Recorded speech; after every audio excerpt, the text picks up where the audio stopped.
Welcome to my YouTube channel Ramesh online.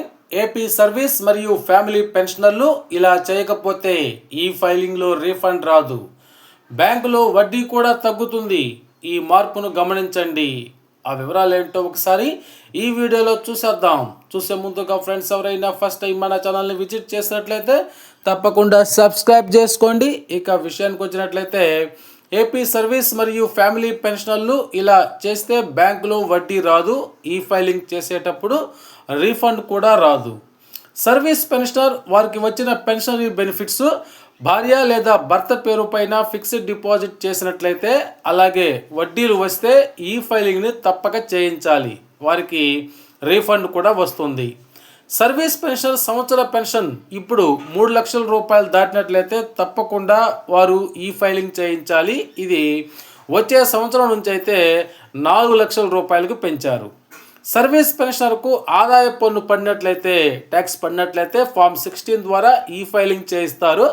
బ్యాంకులో వడ్డీలు లేకపోతే సమస్య లేదు.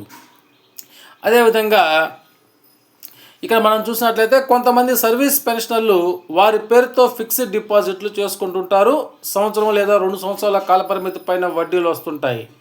వడ్డీలు కనుక 50,000 రూపాయలు దాటినట్లయితే బ్యాంకులో 10% ట్యాక్స్ తగ్గిస్తారు. ఈ ఫైలింగ్ చేసేటప్పుడు వడ్డీ మరియు సంవత్సర పెన్షన్ కలిపి లెక్కిస్తారు. కొంతమందికి అదనపు ట్యాక్స్ కూడా పడుతుంది, దాన్ని చెల్లించాలి. కొంతమంది పెన్షన్లకు పెన్షన్లో ట్యాక్స్ తగ్గించకపోయినా వడ్డీలు కలపడం ద్వారా, బ్యాంకులో వచ్చేటువంటి వివిధ రకాల వడ్డీలు కలపడం ద్వారా ట్యాక్స్ కట్టవలసి వస్తుంది. అవన్నీ కూడా వారికి ఈ ఫైలింగ్ ద్వారా తెలుస్తుంది. ఈ ఫైలింగ్ చేయించడం ద్వారా సమస్య తెలుస్తుంది. ట్యాక్స్ పడితే చెల్లిస్తారు, లేకపోతే లేదు.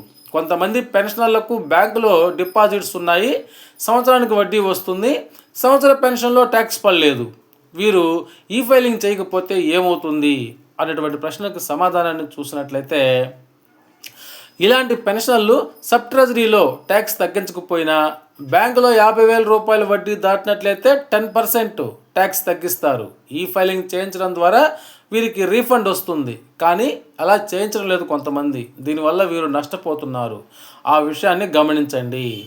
ఇలాంటి వారు కొంతమంది ఉంటారు. అందువల్ల వీరు బ్యాంకు వారిని సంప్రదించి ఎంత వడ్డీ తగ్గించారో తెలుసుకోవాలి. దాని ప్రకారంగా వారు ఈ ఫైలింగ్ని అయితే చేయించాల్సి ఉంటుంది.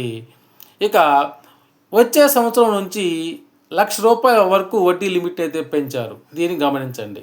కొంతమంది సర్వీస్ పెన్షనర్లు వారికి వడ్డీ పడుతుంది కాబట్టి వారి భార్య లేదా భర్త పేరున డిపాజిట్ చేస్తారు.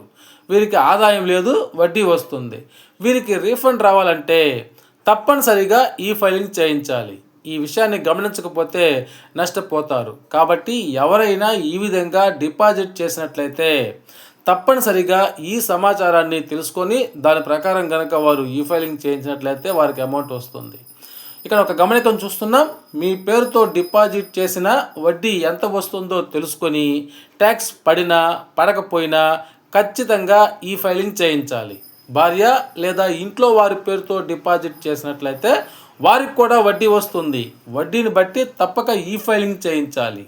తగ్గించిన ట్యాక్స్ మొత్తము రీఫండ్ రూపంలో వస్తుంది, లేకపోతే నష్టపోతారు. ఈ విషయాన్ని సర్వీస్ మరియు ఫ్యామిలీ పెన్షన్లు అందరూ కూడా గుర్తించాలి. 2025-26 ఆర్థిక సంవత్సరానికి కేంద్ర ప్రభుత్వము 12 లక్షల రూపాయల వరకు ఆదాయం ఉన్నా కూడా ట్యాక్స్ పడదని తెలిపారు. స్టాండర్డ్ డిడక్షన్తో కలుపుకొని మరో 75,000 రూపాయలు అనగా 12,75,000 రూపాయలకు ట్యాక్స్ పడదు. కానీ బ్యాంకులో వడ్డీలు వచ్చినట్లయితే, వివిధ రకాల వడ్డీలు కనుక బ్యాంకులో వచ్చినట్లయితే వారికి 12,75,000 రూపాయలకు దాటుతుంది. కాబట్టి తప్పనిసరిగా వారు ఈ ఫైలింగ్ని చేయించాలి. తద్వారా తగ్గించిన ట్యాక్స్ రీఫండ్లు వస్తాయి. ఈ విషయాన్ని పెన్షన్లు అందరూ కూడా గమనించాలి. Okay friends, thank you for watching my videos.